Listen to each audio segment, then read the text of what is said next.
Welcome to the 12th house. It's Gillow.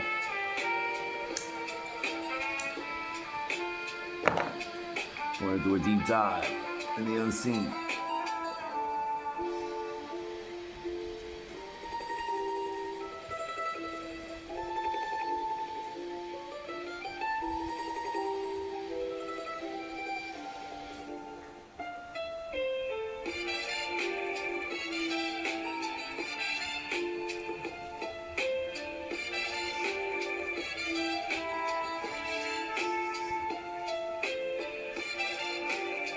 Swing back.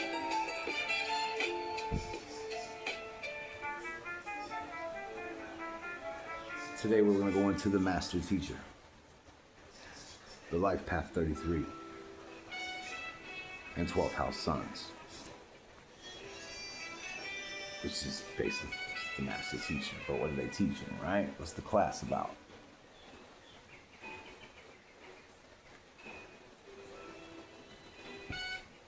Let's see.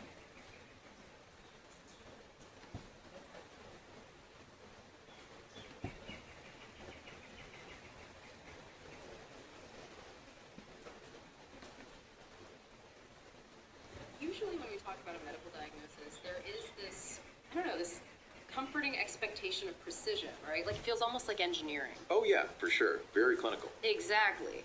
You break your arm, the x-ray shows that jagged white line on a glowing screen, and the doctor just points a pen at it and says, there it is, that's the problem. Broken or not broken, it's clean, it's binary, and, we like things to be visible and categorized. We love a label. We love to see the problem. We really do. But step into the world of neurodevelopment or trauma or, deeply ingrained psychological patterns, and suddenly that x-ray machine is completely useless. We end up looking at a diagnostic landscape that is just entirely murky. Right, which forces a completely different analytical approach. When you can't photograph the affliction, you have to look at the shadows it casts. I mean, you're tracking symptoms, recurring behavioral loops, emotional echoes, rather than like a physical fracture. Yeah, and that is the perfect framework for what we're doing today, because you and I are taking that concept of diagnostic muddy waters and applying it directly to the human soul. Which is a massive undertaking, by the way. It's huge, but the mission here is to explore the hidden depths of human nature.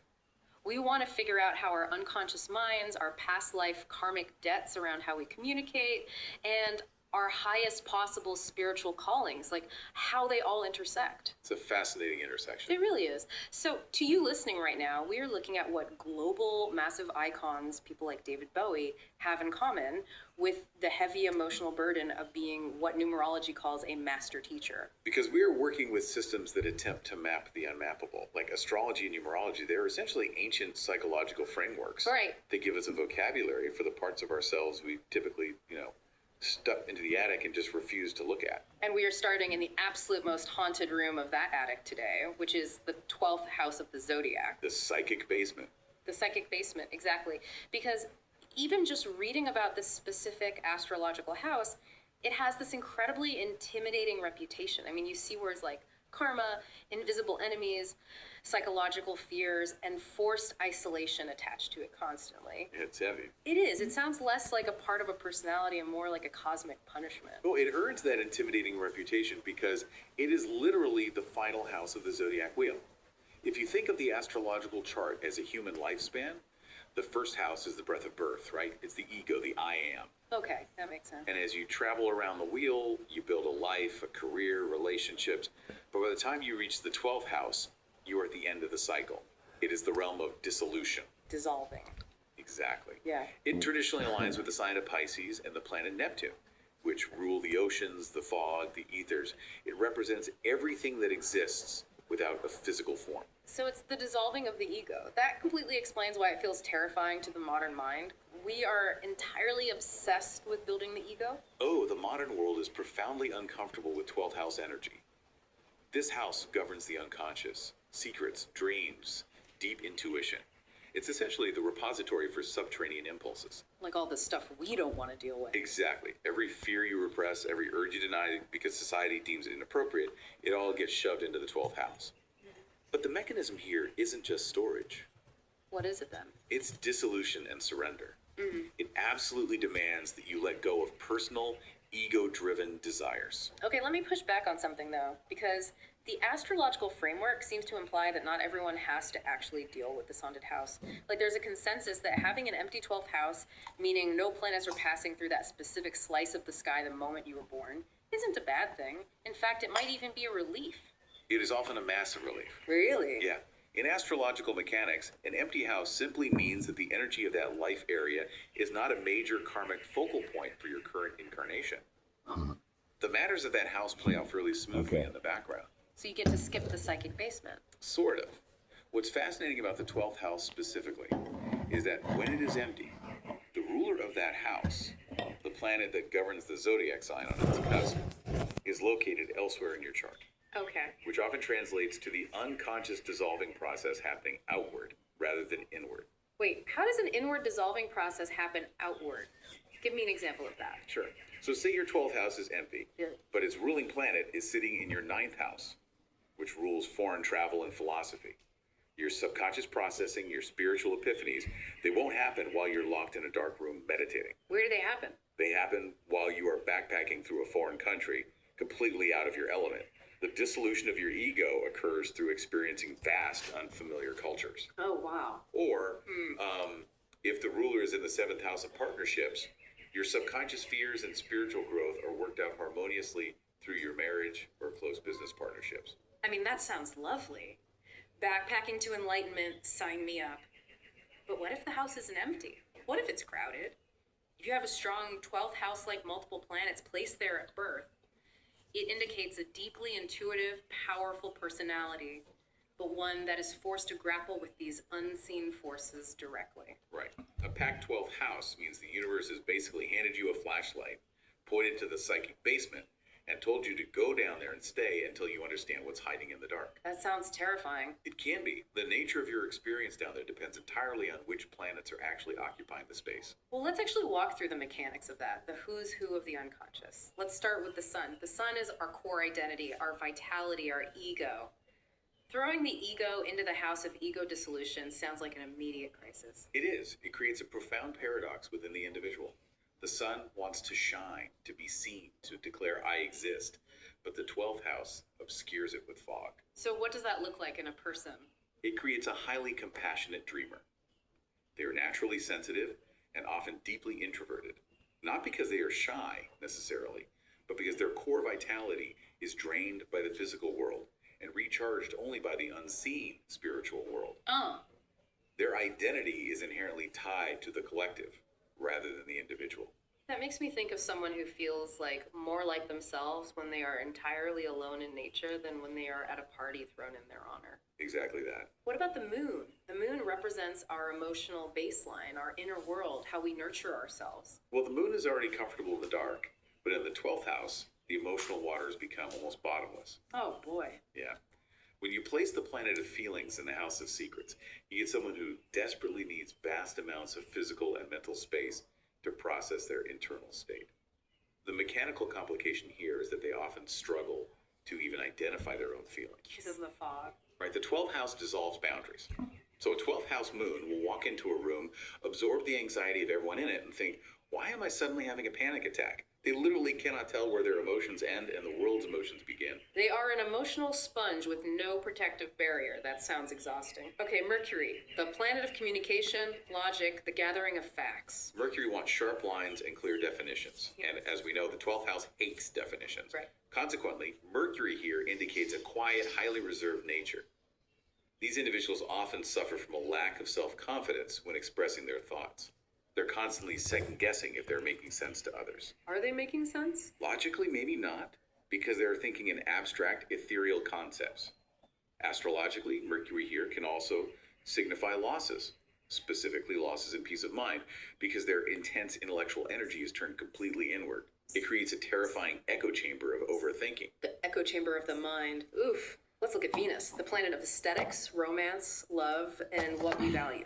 Putting Venus in the psychic basement turns love into a secret. Interesting. It makes for a fiercely loyal, deeply romantic, and surprisingly low-maintenance partner. They value the soul-to-soul connection above, fancy dinner reservations. That sounds nice, actually. It is. But the psychological trap is the illusion of the 12th house. They harbor highly unrealistic fairy tale expectations about love. Oh, I see. Because Venus is hidden, they are frequently drawn to secret relationships, illicit affairs, or partners who are just physically or emotionally unavailable. They fall in love with the idea of a person.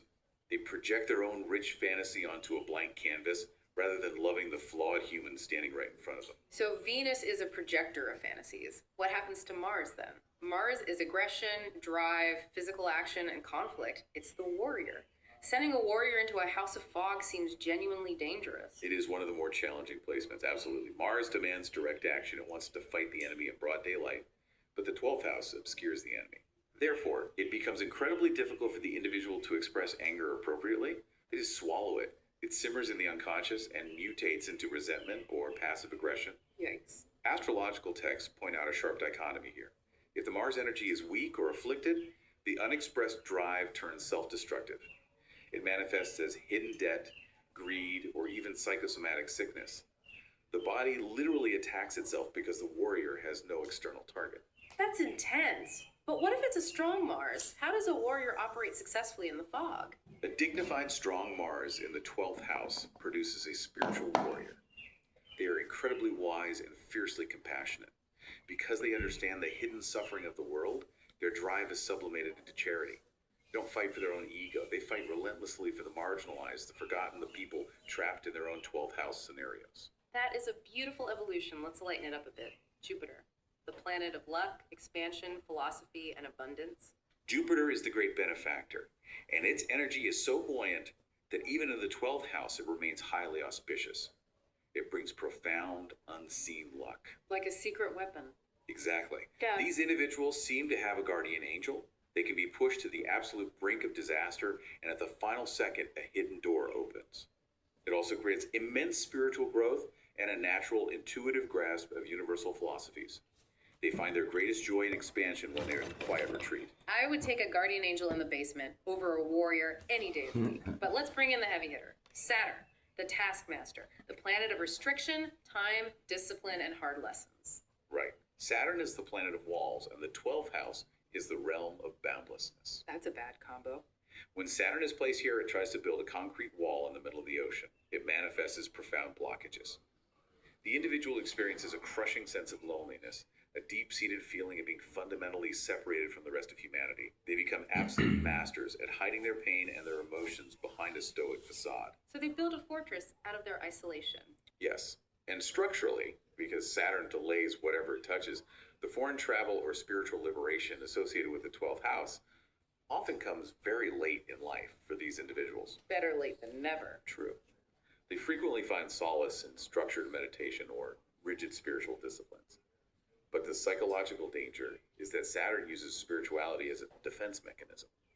They will use their meditation practice or their dogma to completely avoid dealing with the messy, painful reality of human relationships. It becomes spiritual bypassing. Oh, using enlightenment as an excuse to avoid your family. I've definitely seen that. Okay, let's look at Uranus. Sunny change, rebellion, electricity, the disruption of the status quo. Uranus in the 12th house creates an electric current running through the unconscious. These individuals have a subconscious, relentless drive to improve the world, but it operates from behind the scenes. Like a shadow revolutionary. Exactly. Yeah. They desire intense psychological freedom and are naturally drawn to the fringes of society, highly creative, eccentric, or unconventional people. Their intuition doesn't come in a flow fog like Neptune. It comes in sudden, jarring, lightning strikes of insight that they often struggle to explain logically. Next is Neptune. And Neptune actually rules the 12th house, so it should be completely at home here, right? It is at home, which Jupiter means also its effects are rules 12th amplified to the house. absolute ruler maximum. of Pisces. Neptune here grants incredibly heightened awareness. These guys, We are they're talking all right. about legitimate psychic They're not exactly sensitivities, wrong, profoundly but deep they're and not prophetic exactly dreams, right. and a near telepathic empathy for the suffering of others. That sounds overwhelming. It is. And the shadow of Neptune is equally amplified. When you live in the fog, reality feels too harsh. They're incredibly vulnerable to illusions, deceit by hidden enemies, and severe escapism. Escapism, like. Often leaning towards substance abuse or complete dissociation from reality, just to cope with the overwhelming sensory input of the unseen world. Wow. Finally, Pluto. The planet of death, rebirth, transformation, and absolute power.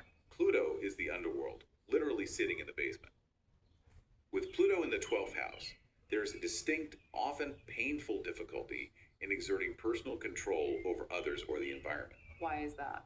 The individual feels a massive primal power churning in their subconscious. But whenever they try to force their will onto the physical world, it backfires spectacularly. Hey, why does it backfire? What is the mechanism there? Because the evolutionary goal of Pluto in the 12th house is the complete surrender of control. The psychological terror for these individuals is powerlessness. They might try to manipulate situations from the shadows because they fear direct confrontation. But the universe doesn't let them. Nope. The universe will continually put them in situations where they are utterly helpless, forcing them to realize that true power does not come from dominating your environment. True power comes from recognizing your inherent self-worth and trusting the cosmic currents. Okay, I want to pause and look at the macro picture here. We have just gone through the anatomy of a psychic basement. It is a place of profound isolation, hidden fears, ego death, and retreating from the physical world. Yes. If that is the mechanical reality of the 12th house, how do we explain the absolute paradox of global fame? Why is it that some of the most famous, hypervisible people on the planet have strong 12th house placements, specifically their sun, their core identity, sitting in this house of hiding? It's a great question, and it is one of the most compelling paradoxes in astrological study. The data is just fascinating. Astrological communities have compiled exhaustive lists of cultural titans with 12th house suns. Right, we're looking at a roster of people who defined entire decades. Madonna with the Leo sun, Kanye West with a Gemini sun, David Bowie, Capricorn sun, Mariah Carey, Aries sun, Judy Garland, Gemini sun, Janis Joplin, Capricorn sun, Orson Welles, Taurus sun, Jimi Hendrix, whose Sagittarius sun sits right on the mathematical cusp of the 12th house. A powerhouse list. These are people who could not walk down a street anywhere on Earth without being mobbed. How does the House of Privacy generate a global icon? To understand this, we have to deconstruct what fame actually is at that extreme level. We aren't talking about a local politician or a moderately successful author. We are talking about archetypes.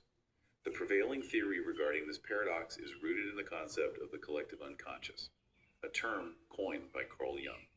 How does Jungian psychology intersect with the astrology of Madonna or David Bowie? Well, the 12th house represents the collective waters that all human consciousness shares.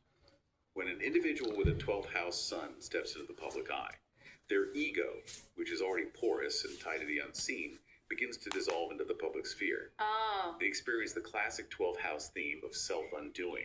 But it's not a private undoing. They cease to belong to themselves. They are uploaded into the collective unconscious. so they become a vessel. Exactly. Their actual human identity is deconstructed and then reconstructed by millions of strangers. The public projects their own fantasies, repressed desires, anger, and savior complexes onto this person. It's like being a human Rorschach test. Yeah. A billion people look at Kanye West or David Bowie, and they don't see the actual man born in Atlanta or Brixton. They see a mirror reflecting their own internal chaos or their own desire for liberation. Yes, and the actual human being underneath all that projection gets entirely buried. Wow. And that burial is the manifestation of the 12th house isolation. You could be standing in a stadium of 80,000 screaming fans, and you are profoundly, terrifyingly alone because not a single person in that room is looking at you. They are looking at an avatar. That is incredibly dark, and it bleeds perfectly into the second part of the fame paradox, the isolation of the creative process itself. Right. Creativity at the level of a Hendrix or a Bowie requires a detachment from ordinary reality. Highly creative people see the world abstractly. They're constantly receiving signals from the 12th house ethers that the rest of us are completely deaf to. That frequency difference alone makes them feel out of step with humanity. The idea of the muse fits here perfectly. So many of these artists talk about their most famous songs as if they didn't write them. They say things like, I just woke up and the song was there, or I was just holding the pen. That is the conduit concept. To birth something truly transcendent into the physical world, the personal ego must step aside. The artist must open the floodgates of the 12th house and let the collective unconscious pour through them. Which has to take a toll. A massive toll. Residing on that boundary, acting as a lightning rod for cosmic energy, is neurologically and spiritually exhausting. It leaves the individual feeling completely detached from normal human interactions. I mean, how do you go to a dinner party and make small talk after you've spent the afternoon channeling the infinite? You don't, or you do and you feel entirely alienated, which explains a behavioral loop we see constantly with these specific artists. The the fame hiatus. Yes. Because fame brings the hidden enemies of the 12th house into sharp relief parasites, yes men, people projecting their madness onto you. These artists hit a psychological breaking point. The 12th house absolutely demands retreat. It is not a suggestion, it is an energetic requirement. Right. You look at David Bowie moving to Berlin in the late 70s. He was literally dying of the fame and the excess in Los Angeles. His ego is fractured, so he flees to Berlin, essentially locks himself in a room and paints and makes weird ambient synthesizer music just to put his soul back together. Yep. Dave Chappelle fleeing to South Africa when the pressure of his show compromised his inner compass, they disappear for years at a time to protect their sanity. It is a profound survival mechanism. If they do not willingly initiate this seclusion, the immense psychic pressure of being a collective symbol will force an involuntary seclusion, often through a public breakdown, hospitalization, or addiction, which, unsurprisingly, are also ruled by the 12th house. Now, before we apply this specifically to a couple of names on that list, I know there's a technical caveat regarding astrological data that needs to be addressed. We can't just slap a 12th house label on someone because they act reclusive. No, astrological rigor is paramount, especially when dealing with house placements. You see, the zodiac sign a planet is in depends only on the date of birth. But the house a planet occupies changes every 2 hours as the Earth rotates. Okay. Therefore, determining house placement requires an exact, verified time of birth. This is where the Astro Data Bank AA rating comes in, right? The Rodden rating system. Yes, Lois Rodden developed a classification system for astrological data reliability. An AA rating means the birth time is highly verified by an official birth certificate, a hospital record, or a very clear family record. So who on our list has that? Judy Garland, Janis Joplin, Orson Welles, and Jimi Hendrix all possess an AA rating. Their data is concrete. David Bowie holds an A rating, which means the time was given by the person themselves or a close family member, which is generally considered reliable. But the others, like Madonna. The birth times for Madonna, Kanye West, and Mariah Carey are speculative. They have not been officially verified by documentation. Astrologers have rectified their charts, meaning they guess the birth time based on major life events. But from a rigorous standpoint, we must treat their 12th house placements as highly probable theories, not hard facts. That is an important distinction to make. But looking at the verified AA list and keeping the speculative ones in mind, incredible pattern emerges. Two of the most famously tragic, highly publicized, and verbally controversial figures in pop culture history, Judy Garland and Kanye West, share a very specific placement. They both have their sun in the sign of Gemini. Which creates a magnificent friction. We really have to explore the mechanics of what happens when the sign of pure communication gets locked in the house of absolute silence. Well, let's break down Gemini energy first. It's an air sign ruled by Mercury. What's its baseline operation? Gemini is the ultimate gatherer and distributor of data. It represents the intellect, logic, versatility, adaptability, and the fundamental human need to share information. So it's chatty. Very. A Gemini wants to learn how things work and immediately turn around and tell someone else what they just learned. It is quick, it is social, and it relies on tangible facts and clear language. Okay, so take that chatty, logical, fact-hungry, highly social energy and throw it into the murky, isolated, fog-filled waters of the 12th house. What happens? Let's look at the strengths first. If you master this impossible placement, what does it look like? When operating at its highest frequency, Gemini in the 12th house creates an individual who uses their mercurial communication skills to navigate the spiritual and the unconscious. They become essentially translators for the divine. Translators, I like that. They possess a rare ability to take incredibly nebulous, complex spiritual concepts or psychological depths and articulate them in a way that everyday people can digest.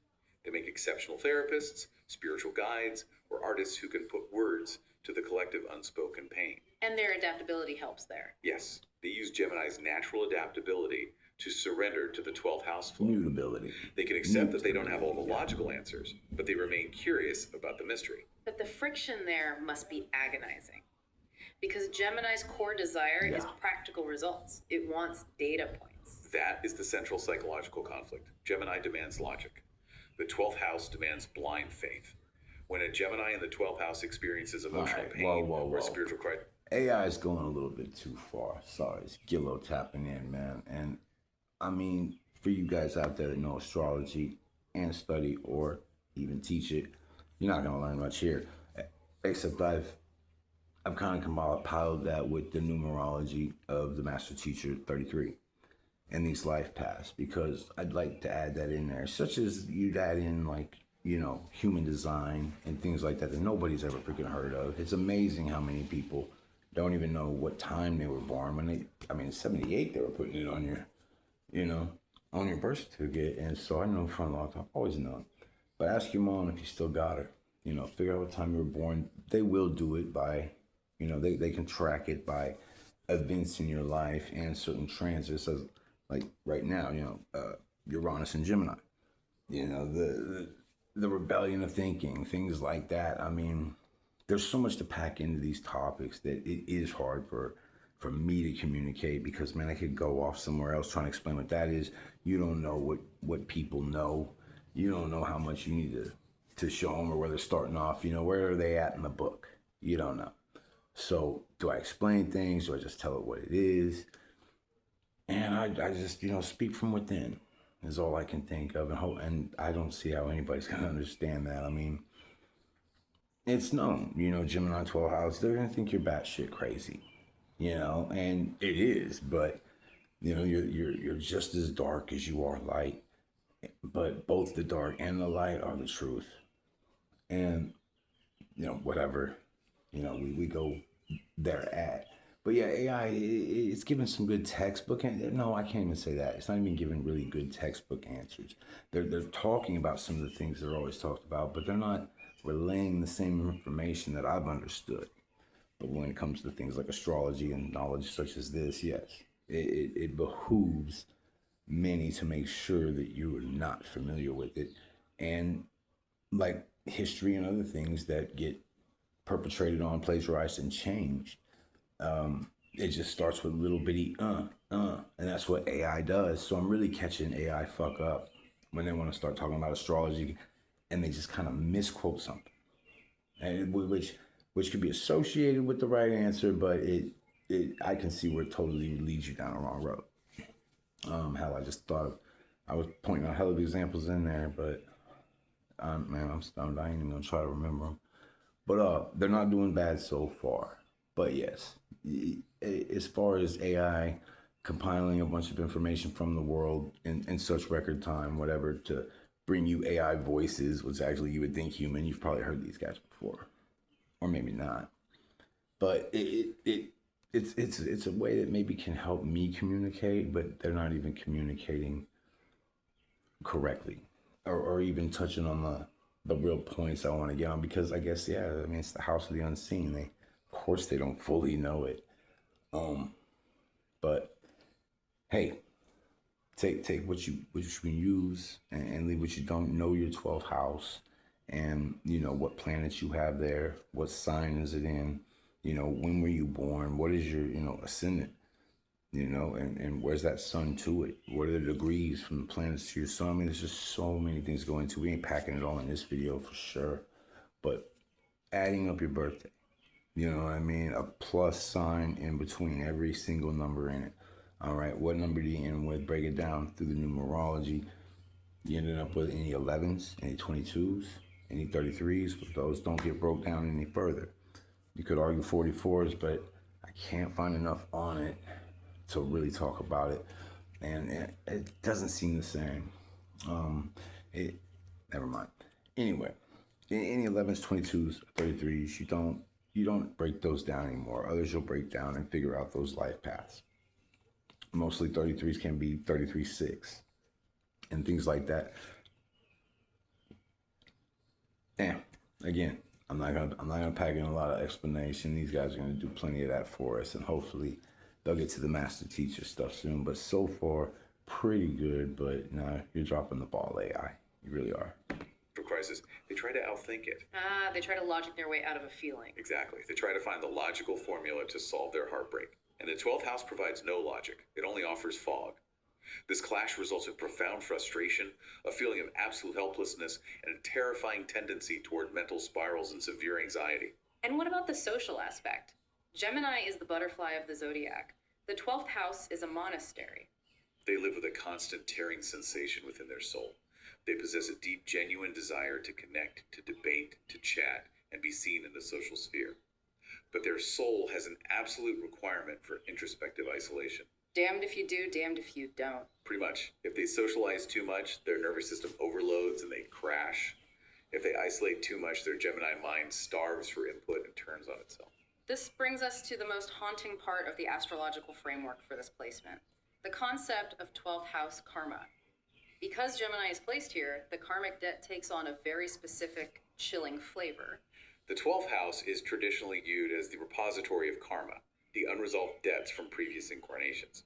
Because Gemini, ruled by Mercury, occupies this house, the karma is entirely centered around the power of the spoken and written word. It is the karma of communication. The karma of words. How does one accrue a karmic debt with words? Are we talking about telling a white lie, or is it... I'll stop right there and I'll explain this. And it's doubled up with my balsamic moon, dark moon in Taurus, which is just right cusping, totally cusping freaking the 12th house. And it's not a even chart. It's an off chart. So a lot of that 12th house is in Gemini, almost half and half. I got half Gemini and half in Taurus of the 12th house, and the sun is in Gemini, 12th house side. And yeah, but in any case, how am I going about this here? How does what was the question she just asked? Oh hell, man! I'm not even. You know what? I'm gonna track back. I want to hear that question. Hold up. How did she ask that? What happens? Let's look at the strengths first. If you master this impossible placement, what does it look like? When operating at its highest frequency, Gemini in the 12th house creates an individual who uses their mercurial communication skills to navigate the spiritual and the unconscious. They become essentially translators for the divine. Translators. I like that. They possess a rare ability to take incredibly nebulous, complex spiritual concepts or psychological depths and articulate them in a way that everyday people can digest. Okay. They make exceptional therapists, spiritual guides. She's talking about, okay, with the karma and how you build that. Well, you could take knowledge and mislead people, much like the news today and things like that. And that is how you get karmic shit in the third house. Or who knows, you might have been a Christian preacher or something. Who knows, you know? But either way, you got some karmic shit with that. The balsamic moon in Taurus, I mean, it's been a lot of lost. Chiron Taurus that I hold, lost. 12th house, lost. I mean, losing until you don't even care anymore because you're just so well adjusted to getting it back. You know, I mean, you know shit. What was 12th house? I mean, 12th house is karmic. You came back. You decided to do this. You're deciding to fix it. You know, but, and I'll say this, when your first lord, Mercury, rules over my sun and my ascendant. And so Mercury is also in the 12th house, Taurus side. And when your first lord is in the 12th house, you're pretty much on your last. You're checking out after this. You've done it all. You've lived your life. The fact you're at 33 just correlates with, yeah, dude, you're done. You've mastered this. So it's like, I believe in this situation, I mastered it, checked out, you know, was doing other things and still came back. Just, I don't know. And I'm going to say, I mean, it's not like I fear this crap. It is like I'm working in this. There's no way, there's no words that I can tell you that you're going to be able to resonate with to even understand. But to put it one way, I'll say this, you know, there's no faith. All right, belief is an excuse I can't use. All right, I have beliefs. No, I know that source. I know the all, man. I felt the energy. It's very pure. I don't even know exactly what it was. It didn't mention any commandments that I needed to pass down to the entire world that they have to follow. It didn't do any of that. You know what I mean? But I know that it was such pure energy, and yeah, there's a personal relationship there, which is, as we're in the age of Pisces, is kind of the point, is to develop that relationship with the higher, you know, what from the inside. It talks to you from the inside. You're not, you know, you don't speak for gods. You know, the gods don't speak to you. And you're always going to say the same thing. You know, your path isn't my path. But, you know, preaching, you know, religions and things like that in the form they do now is pretty much blasphemy. You do not speak for God.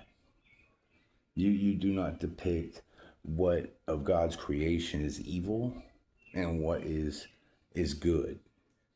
All because the dark and the light are literally a mandatory.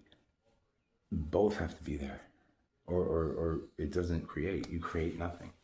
It can't be if it is not dark and light. It's just the balance. You know what I mean? And Gemini is mutable to balance. It adapts, but it's constant balancing work. And the karmic now I gotta try and spread the truth as best as I can say it. And I've tried to do this. I am a teacher. You're here to teach, and I'm surrounded by people that don't want to learn. From the millennial generation on, I'm the back half of Gen X, and from the millennial generation on, man, it's just how do you talk? How you getting to give a fuck? Well, I didn't give a fuck.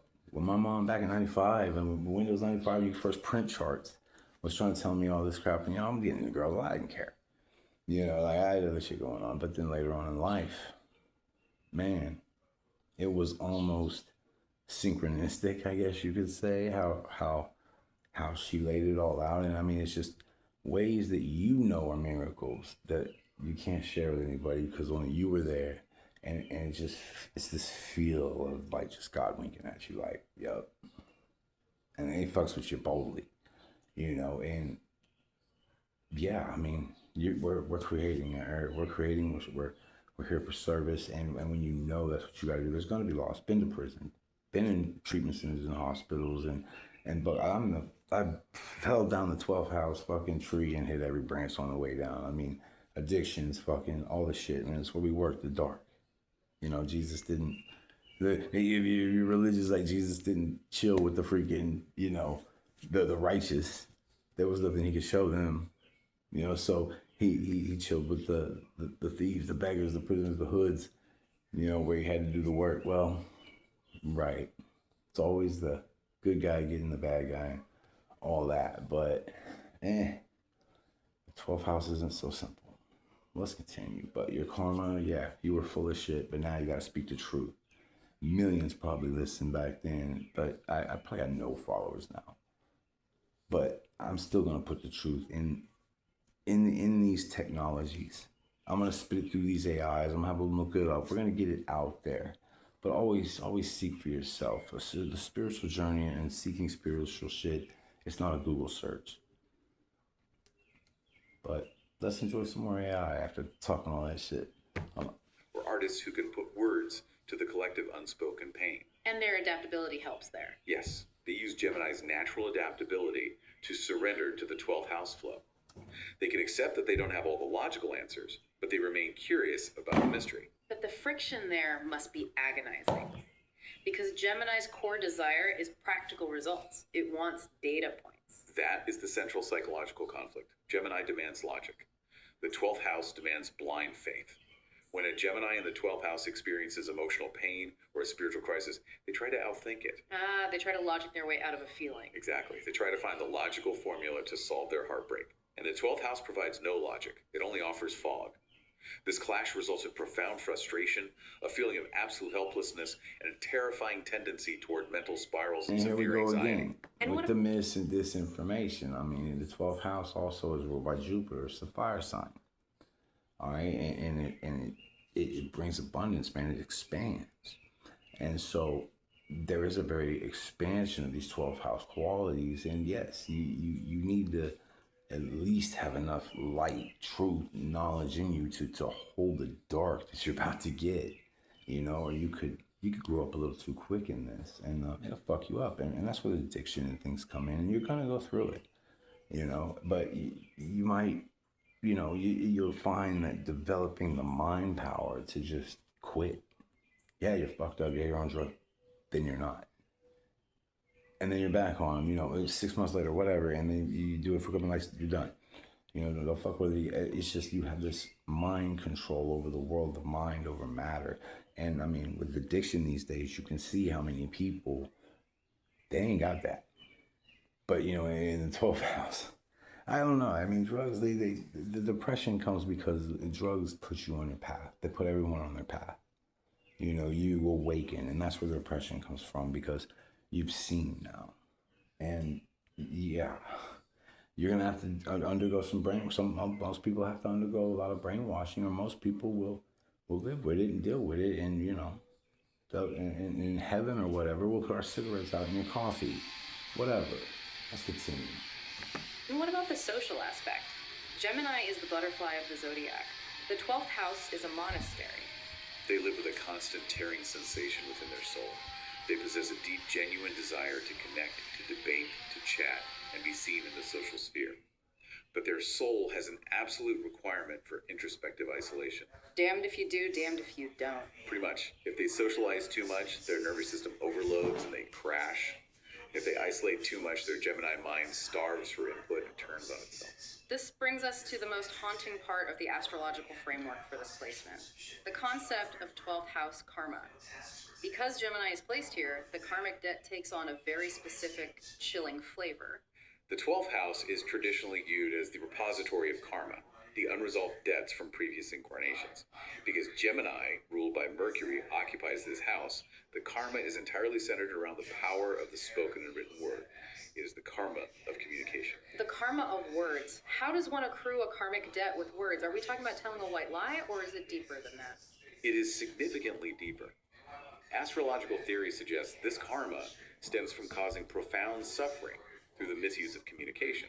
Like what? So it was It could definitely involve the local orchestrated news. campaigns of vicious Definitely. rumors that destroyed a reputation. Or It could be the preachers, manipulation or of truth whatever, for personal teachers power. in the history. In who modern knows? terms, it's akin to using a platform, perhaps radio, journalism, or mass media in a past life, to spread propaganda or false information that led to the harm of innocent people.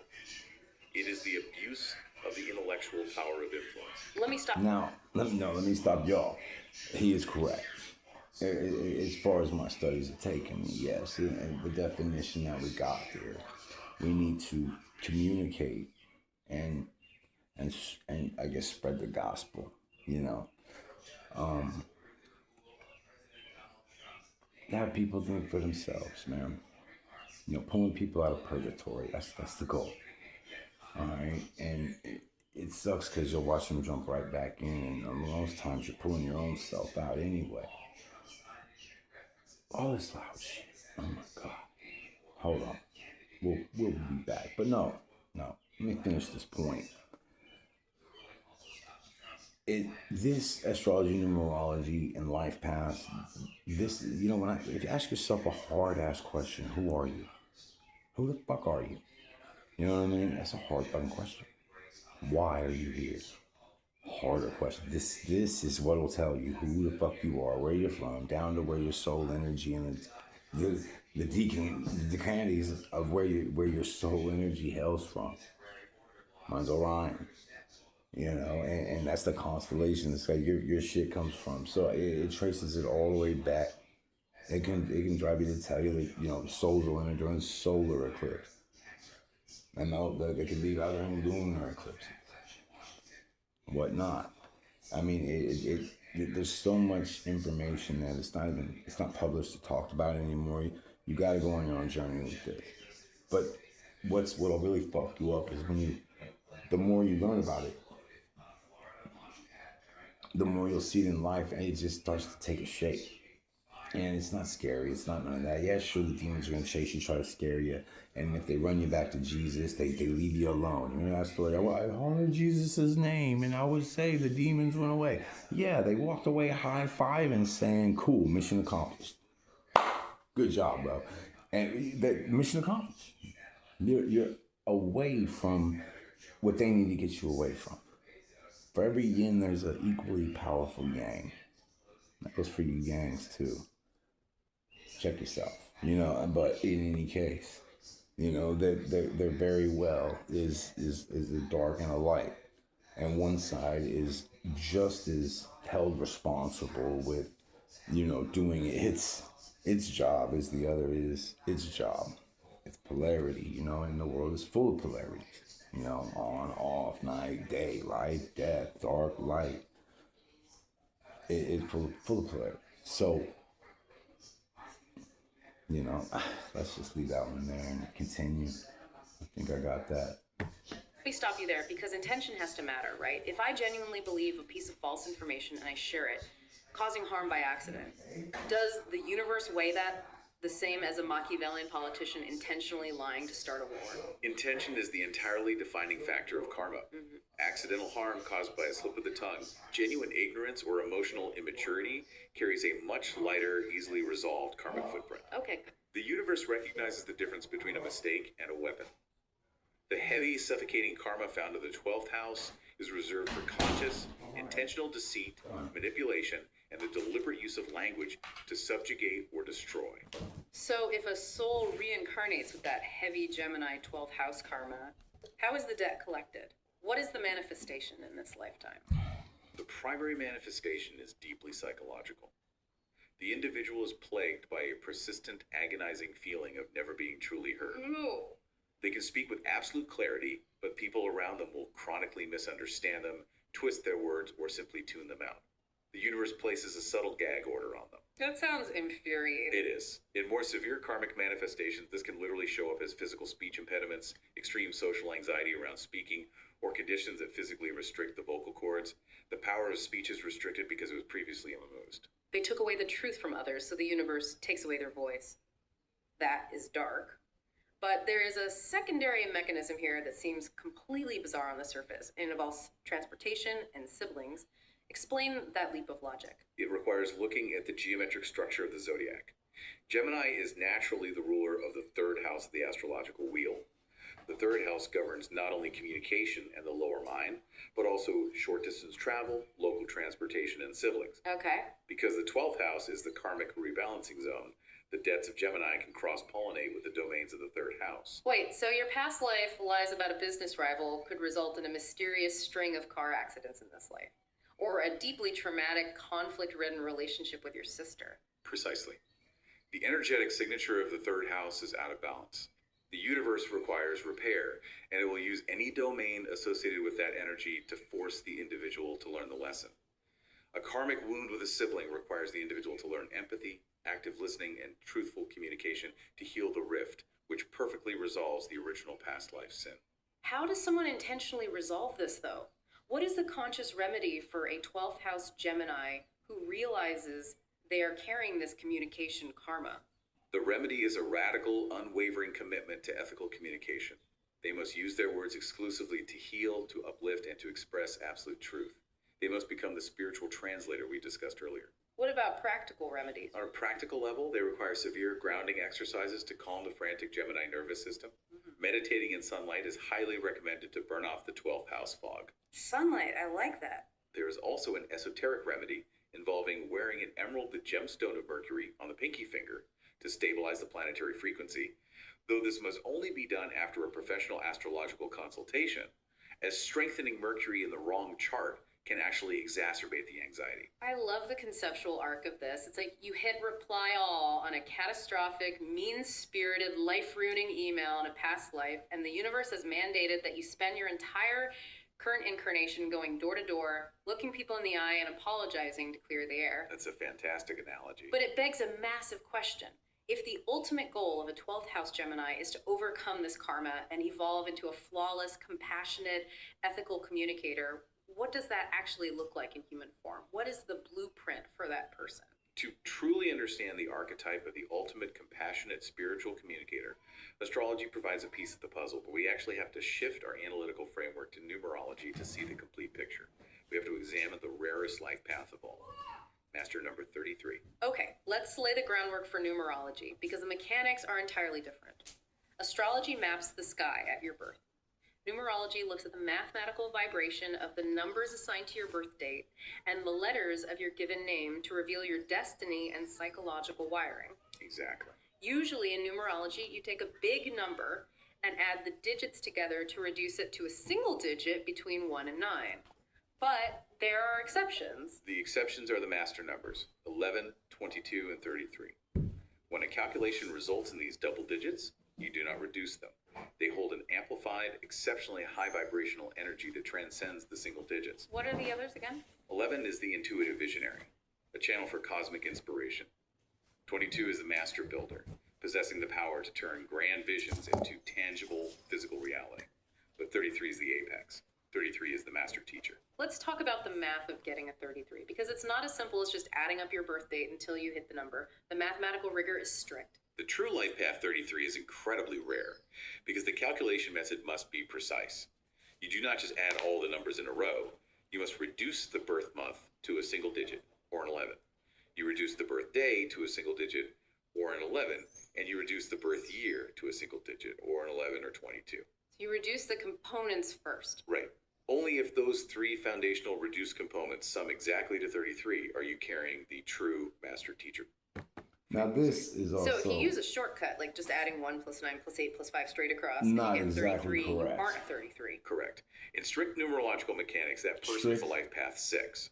They carry elements of the 33, but they do not hold the true master frequency. Okay, so if the math is perfect and you are a 33, what does the internal vibration actually consist of? We deconstruct the number. It consists of 2 3s. The number 3 in numerology is the vibration of expression, immense creativity, joyful communication, and the artist. Because there are 2 of them, that expressive energy is doubled in intensity. It is a geyser of creative output. Okay, double artist energy. However, the foundational root of 33 is still 6, because 3 plus 3 equals 6. The number 6 carries the resonance of Venus and Jupiter. It is the vibration of profound nurturing, family, deep responsibility, community, and domestic harmony. So it is highly creative, joyful communication funneled directly into the act of nurturing and taking responsibility for others. But you just mentioned the life path 6. What is the functional difference between someone who is a life path 6 and someone who holds the master 33 vibration? They both reduce to 6. The difference is scale, and it is a crucial distinction. A life path 6 is deeply loving, protective, and nurturing. But their focus is fiercely local. They care for their specific tribe, their spouse, their children, their aging parents, their immediate neighborhood. The 33. A life path 33 operates on a universal scale. The boundaries of family dissolve for a 33. To them, the suffering of a stranger starving on the other side of the planet is perceived as vividly and felt as painfully as the suffering of their own sibling sitting next to them. Their mission of love is entirely global. The emotional bandwidth required for that is staggering. The traits of the master teacher must be rooted in overwhelming empathy. It is an empathy that borders on the telepathic. They possess unconditional love and profound innate spiritual wisdom. Well, let's hold that for a minute. And I mean, to speak about universally, if you're a 33, I don't know about the way you broke it down. Like, to reduce the N number to that, no, they're just thinning out the herds there and making it extremely rare. It's not that serious. I mean, mine are in line like that. But in any case, your birthday, you carry that around, okay? What will be known is it's Gemini. You know what I mean? So there's the 2 Gemini Sun, Gemini Sin. Bam, two threes. Okay, and then as I just said, the 6 with it's the energies of Venus and Jupiter, which we're going through a Venus Jupiter thing right now. So no, it is universally. It is very universally. It's so universally that, but it's yeah. Why we always got to talk about suffering? Why can't we talk about tyranny? Why can't we talk about just our thoughts and the way we look at the world and our norms and everything that is actually destroying us and the world and causing divisions. No, it's even deeper than what he put it. When Venus, and I have Venus and Jupiter conjunct, direct conjunct in Cancer, so, dude, that's the greatest love like you wouldn't believe. And what we need to communicate and help with is trying to get the world to love more. That is the energy. That's all you got to do. Well, yeah, you got to have that first, for sure. You go into battle with that. You got to love something, and it's something you're willing to live for and die for that shit. There's just not a realer motherfucker. There's not a realer person, but that's who I am, and that's why I'm here, and trying to talk to you people that ain't listening. You ain't there, and even if you did, even if you tried, would you really understand? And is it even for you? Well, if you're here, I can tell you this. It is. It is definitely. And you're searching this came up, you clicked on it, here you are. Here we go. And returning to your question about the ultimate communicator, a master teacher 33 does not teach by standing at a podium and reading from a textbook. How do they teach then? They teach through frequency. They create genuine, deeply relational connections that act as a catalyst. By simply being in their presence, feeling their unconditional acceptance, They don't just their hear students, you, which is they just feel anyone you. they interact with, You don't feel just safe hear enough to them, unfold their own you feel potential. them. They lead not by authority, but by profound, radical love. Think about the mechanics of that for a second. I want you, the listener, to imagine being a highly sensitive, hyper-absorbent, emotional sponge, and then being dropped into a world that is essentially an ocean of trauma, grief, and spills. It sounds spiritually beautiful on paper, but practically, it sounds like a recipe for complete psychological annihilation. Isn't it utterly exhausting to feel the world's pain as if it were your own? It is Well, to answer your question, no, it's. I mean, we're toxic too, so I mean, we get off on that shit. It's kind of hot. beyond exhausting. It's often crushing. And that brings us directly into the shadow side, the extreme danger of walking this path. The burden of the healer. What are the real world struggles of living with this massive frequency? The core. People trying to instill fear in you, and you not having enough fear. These can end up bad, but when it comes to fear, it'll be what it'll be. Fuck that, you know what I mean? And I don't know. You wouldn't know. The core shadow of the 33 is martyrdom and profound self-neglect. Yeah, The mechanism of giving within them is self-sacrifice. so intrinsic, so deeply wired into their operational Will be code the domino. that they literally lack the off switch. A normal person helps a friend, feels tired, and goes home to rest. Right. A 33 will continue to give, nurture, and bleed their own resources dry, even when they are physically exhausted, emotionally devastated, or financially bankrupt themselves. They will got set a lot of themselves on energy, fire bro. to keep the A world lot of warm. energy. Exactly that. Got plenty to go. It stems from a toxic perfectionism. They carry a subconscious belief that because they can feel everyone's pain, they are personally responsible for fixing it. If they cannot save everyone, they feel they have fundamentally failed their mission. Numerologists refer to the ultimate tragedy of this path as the depleted channel. Let's explore that power grid analogy. If they are the Transformers stepping down divine love for the city, Yes, a 33 is meant to be a hollow channel for divine universal love to flow through and heal others. But if they do not practice My name's rigorous, Jason. almost militant Healer. self-care, the conduit itself degrades. The channel burns out. what happens when they burn out? It's A throughout depleted your 33 becomes numerology. bitter, all of resentful, it. physically ill, and entirely incapable of transmitting healing to anyone, including themselves. Their gift becomes their destruction. How does a person with this specific psychological wiring even survive in the modern capitalist working world? What kind of career doesn't instantly destroy them? The occupational No career in the world will. I mean, it doesn't always work out like it should, but and we're not necessarily supposed to just stay in one place. We're definitely not supposed to make a lot of money, and we're definitely not supposed to be absorbed into this matrix. That's where the loss comes in. And it just keeps it balanced, man. But however, bouncing back, you know what I mean? Again, we're going to be guided. We're going to know where to go. We can feel where to go. And we just get there. I mean, luck, that Jupiter Cancer, you're home and building your foundation and where the, headquarters is going to be, it's just natural, man. And it's very expansive. In there, yeah, they're deep for family, deep for everybody. But yeah, we're gonna go above and beyond to get that shit done. But yeah, it's not about money. It's not about none of that. Like I said, like you have a personal relationship with the man, with the dude, with him, her, whatever. All, baby. You know it. You felt it. You use it. You can't just jump back into the matrix after that. Oh, I need to make money. I need to go. Yeah, it's all there. Yeah, it's all cute. And you know what? You might be giving it regardless.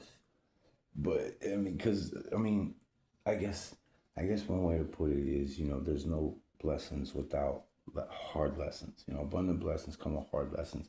And the 12th house is going to give you so much tribulation that, it just, that karma bounces back, baby. And it's like, whoa, okay, here's a good settlement. occupational rule Let's go. for a 33 is that their career requires service depth rather than service scale. A purely transactional job will crush their spirit within months. If you put a 33 in corporate sales or data entry or any role where human interaction is reduced to a profit margin, they will wither. They need to be in the trenches of the human emotional experience. So healthcare and counseling. Primarily, yes. They make phenomenal trauma therapists, hospice workers, energy healers, Reiki practitioners, doulas, and midwives. They guide souls into the world and out of it. What about the double 3 vibration? Creativity. That is their alternative path, and it's equally powerful. They make transcendent artists, filmmakers, writers, and musicians. But the key is that their art is never just for aesthetic pleasure.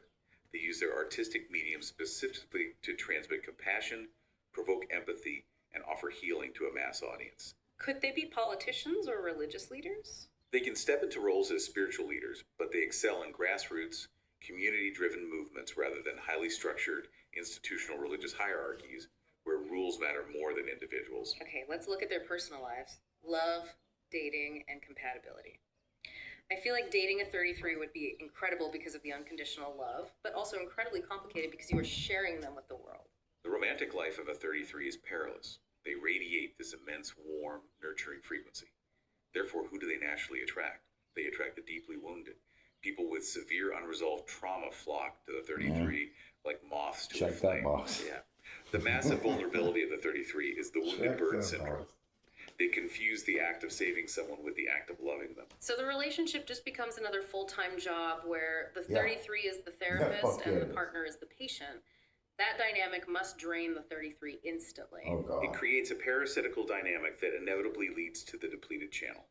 To avoid this, a 33 must dark's always trying to wear on the selective saints, about who they allow into their inner sanctum. Let's look at the math of compatibility. Who is actually energetically equipped to partner with a 33? Numerologically, they thrive in a partnership with the Life Path 6.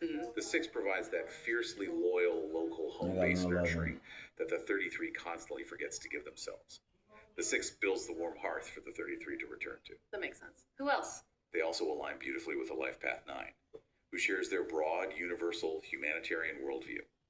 The Master Builder 22 is an excellent match because the 22 possesses the practical, grounded power to take the 33's lofty visions of healing and actually construct the physical hospitals or foundations to make it real.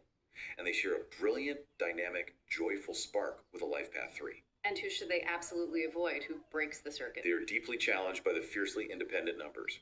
A Life Path 1 is driven by ego, self-actualization, and leading from the front. This often feels too self-focused and abrasive for the universal 33.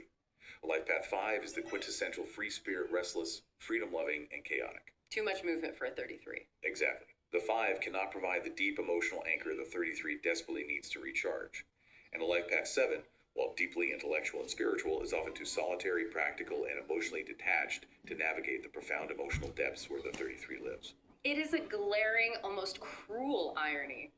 The master teacher, the individual entrusted with the cosmic syllabus for universal love, faces one absolute, seemingly impossible lesson: learning how to be selfish. They have to master the airplane safety protocol. Put your own mask on first. Exactly. You must put your own oxygen mask on first before you attempt to assist the child next to you. If you pass out from lack of oxygen, you are useless to everyone. It is the hardest lesson of their incarnation. Without ironclad boundaries, their empathy is fatal. So we have explored the astrological mechanics of the 12th house, the karmic debts of Gemini, and the numerological weight of the 33. But the real magic happens when we overlay these systems. What happens when you combine the stars with the numbers? How does the archetype of the master teacher change depending on the astrological filter it shines through? This synthesis is where the true nuance of human psychology emerges. The Life Path 33 is the core frequency, but the individual zodiac sun sign acts as the colored glass of the lantern, altering how that frequency is expressed in the world. Let's take the time to really analyze these combinations. Give me the psychological profile of a 33 born under the sign of Aries. Aries is cardinal fire. It is the warrior, the pioneer. When you push the universal empathy of the 33 through the fire of Aries, you get a bold, courageous, visionary healer. They do not wait for the world to heal itself. They charge onto the battlefield to rescue people. The first responder. Yes. They are the first to start the nonprofit, the first to call out injustice. However, the friction lies in pacing. Aries is famously impatient. Healing trauma takes time, patience, and slow integration. The Aries 33 struggles immensely with the slow, unglamorous, grueling timeline of true spiritual recovery. They want everyone fixed by Tuesday. What about Taurus? Earth, stability, Venus ruled. A Taurus 33 grounds the ethereal healing energy into the physical world. They are the ultimate physical nurturers. They heal through tangible comfort, providing a safe home, cooking nourishing meals, utilizing somatic therapies, and integrating beauty and nature into the healing process. Sounds like a retreat center. Exactly. Think of an architect designing a fully sustainable, trauma-informed eco-village. Their challenge, however, is a profound stubbornness. Taurus resists change. If their method of helping isn't working, they will rigidly stick to it, potentially hindering the spiritual evolution of those they are trying to guide. Gemini. We talked about the karma of a 12th house Gemini, but what about a Gemini 33? A Gemini 33 is the intellectual powerhouse of compassion. They are fiercely curious and utilize their unparalleled communication skills to inspire and uplift. They write the books that change millions of minds. They're the ultimate translators of complex spiritual truths into accessible language. But the shadow side. The shadow of Gemini is emotional detachment and restlessness. A Gemini 33 might intellectually understand someone's pain perfectly, but struggle to sit still in the heavy, messy, nonverbal mud of grief with them. They try to talk their way out of feeling. Cancer. Water, the moon, the mother archetype. This is perhaps the most resonant, yet most dangerous combination. A Cancer 33 possesses an intuition that is razor sharp and an empathy that is practically bottomless. They create sanctuaries, both physical and emotional, where people feel utterly, unconditionally safe. But they absorb too much. Right. They are at the absolute highest risk for the depleted channel. The Cancerian instinct to mother the world, combined with the 33's universal scope, means they will absorb the emotional toxins of everyone around them until their own physical body collapses under the weight. Leo. Fire, the sun, the performer. Charismatic, radiant, and immensely generous. A Leo 33 leads their healing crusades from the front, inspiring the masses through their sheer magnetic presence and warmth. They are the motivational speakers who actually care. Okay, but Leo has an ego. Yes. Their shadow struggle is the insidious need for external validation. They have to constantly, rigorously check their own motives. Am I serving these people because they need love, or am I serving them because I need the applause for being a savior? Virgo. Earth, Mercury, the perfectionist. Virgo analyzes and categorizes. A Virgo 33 takes the grand, nebulous vision of universal healing and turns it into a practical, actionable 12-step spreadsheet. They figure out the logistical how of compassion. That's super useful, actually. Extremely. They are the administrators of the charity who ensure every dollar actually reaches the victims. Their massive hurdle is their critical nature. Virgo's perfectionism turned inward is devastating, but turned outward, a Virgo 33 might accidentally make the people they are helping feel like projects to be optimized rather than human beings to be loved. Libra. Air, Venus, the diplomat. A Libra 33 is the ultimate peacemaker. They possess an extraordinary diplomatic grace and excel at building bridges between hostile factions. They bring harmony to chaotic environments. So they avoid the fight. Yes, and that's the problem. Libra's shadow is the absolute avoidance of conflict. True healing often requires a brutal confrontation with the truth. A Libra 33 will frequently stall the deep healing process because they are too afraid of upsetting the delicate peace by addressing the underlying rot. Scorpio. Water, Pluto, the underworld. This is a fearsome and powerful healer. Scorpio 33 is entirely unafraid of the dark. While other signs offer comfort, a Scorpio 33 performs spiritual surgery. They dive straight into the ugliest, most taboo, deeply buried traumas, abuse, addiction, betrayal, and drag them into the light for transmutation. The trauma specialists. Exactly. Their challenge is managing their own intense emotional gravity. They can become paranoid, obsessed with the darkness, and struggle profoundly to forgive those who have harmed the innocent. Sagittarius. Fire, Jupiter, the explorer. The expansive, optimistic visionary. A Sagittarius 33 wants to spread love, philosophical truth, and healing on a global scale. They are the teachers who travel to remote villages, the activists thinking globally. But they don't want to be tied down. Right. Their struggle is one of commitment versus freedom. The heavy, daily, grueling emotional duties of being a 33 clash directly with the Sagittarian primal need for personal freedom and constant movement. They might abandon a project halfway through because they feel geographically or emotionally tethered. Capricorn. Earth, Saturn, the CEO. Disciplined, pragmatic, and unyielding. A Capricorn 33 doesn't just dream of a better world. They spent 40 years meticulously laying the bricks to build it. They construct the massive institutional frameworks that allow healing to happen systematically. Sounds a little cold, though. It is. Capricorn is cold. A Capricorn 33 tends to overwork themselves to the point of emotional numbness, and they severely avoid showing their own vulnerability.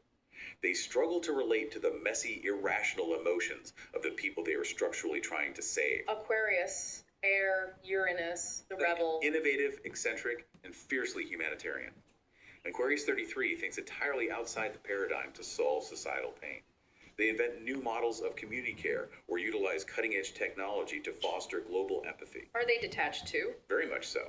The psychological risk here is clinical detachment. Aquarius loves humanity as an abstract concept, but often struggles immensely with the messy, weeping, needy human beings sitting right across from them. They heal from a detached intellectual altitude. And finally, Pisces, water, Neptune, the mystic. Pisces is the natural ruler of the 12th house. So a Pisces 33 is the ultimate embodiment of the ethereal empath. They have a profound, almost overwhelming connection to the divine. They heal through sheer spiritual resonance. But they get lost in the fog. Absolutely. Because they lack any natural boundaries, they are at the highest risk for severe escapism, delusion, and losing their own identity entirely in the sea of collective suffering. It is genuinely fascinating how the astrological element completely changes the operational method of the master teacher. Fire fights for it, earth builds it, air explains it, and water absorbs it. But astrology offers one final, incredibly poetic lens to view this number through, and it involves something called the Sabian symbols. What exactly is a Sabian symbol? The Sabian symbols are a fascinating esoteric tool developed in 1925 by astrologer Mark Edmund Jones and clairvoyant Elsie Wheeler. They derived a set of 360 highly intuitive poetic images, one specific image for every single degree of the 360-degree zodiac wheel. Astrologers use these symbols to extract a deeper, more nuanced symbolic meaning from the exact mathematical degree a planet occupies. And we can apply this mathematical framework to the number 33. Yes, by looking at the specific degrees that mathematically resonate with the number 33 across the zodiac wheel. The first point of inquiry is the 33rd degree of the zodiac overall. So, starting from 0 degrees of Aries, Aries takes up the first 30 degrees, which means the 33rd degree lands exactly at 3 degrees of Taurus. What is the poetic image, the Sabian symbol for 3 degrees of Taurus? The symbol is steps up to a lawn blooming with clover. Steps up to a lawn blooming with clover. It sounds incredibly peaceful. It sounds like an arrival. It is a beautiful image of quiet abundance. The clover is natural, unforced, and resilient. It grows without aggressive cultivation. When viewed through the lens of the Master Teacher 33, this symbol represents the realization that profound healing does not always have to be a grueling battle. Just existing is enough. Exactly. It's about rising gently into a space where you can offer immense value and comfort simply by being present, grounded, and aligned with the natural beauty of the world. Is the healing power of peace. Okay, what is the second mathematical connection? We look at the amplification of the number, specifically the 333rd degree of the 360-degree wheel. Mathematically, 333 degrees lands at 3 degrees of the final sign, Pisces. And what's the symbol for that one? The Sabian symbol for Pisces 3 degrees is incredibly evocative, especially considering everything we've discussed today about the 12th house and buried trauma. The symbol is a petrified forest. A petrified forest. That is haunting. A forest is supposed to be alive and growing, but it has been turned entirely to stone. It is frozen in time. It speaks to deep, ancient stillness.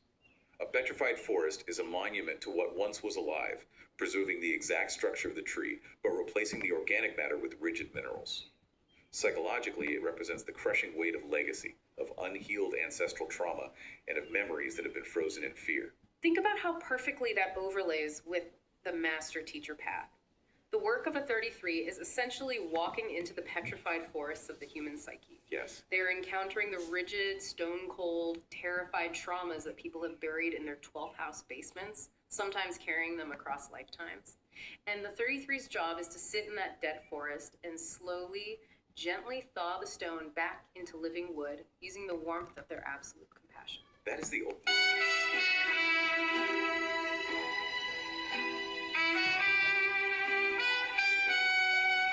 I've had about enough of that. That'll be enough of that.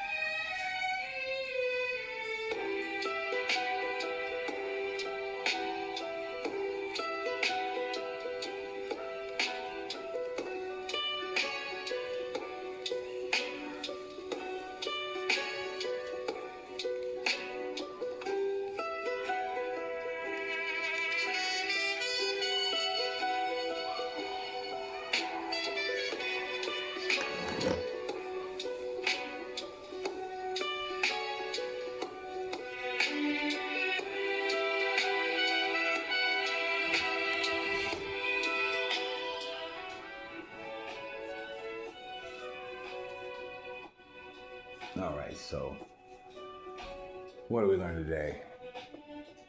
AI will change shit up just a little bit, throw your ass off.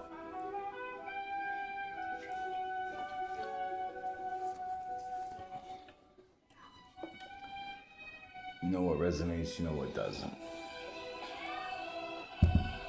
But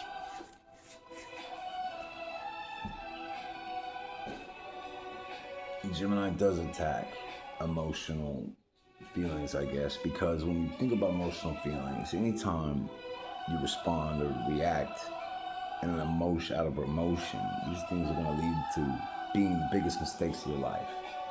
There must be balance. You see, water, emotion, water, feelings, they spark the thought. And then the thought from there sparks the action, the fire. And from the fire and making and speaking that or acting on that, you create something, your destiny. So you must be very careful in this, 12th house and in anything spiritually, really, but especially the 12th house. Don't be afraid of your own power. Quit speaking curses against yourself. Speaking these things out of your mouth. Been told that all my life. Very pivotal people, I guess.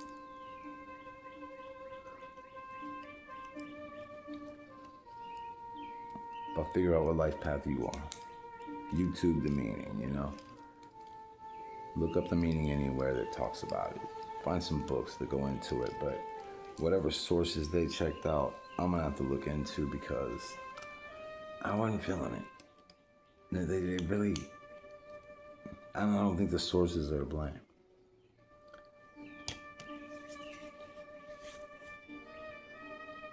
But you know what's going on. We're in a new energy now, man. New world. The way things used to be, I could say are done now, but man, it feels like they've been done.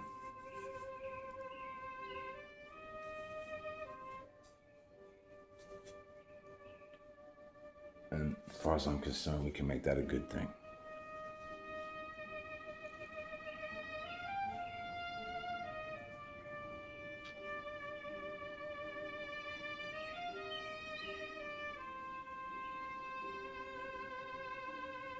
Victory of the light.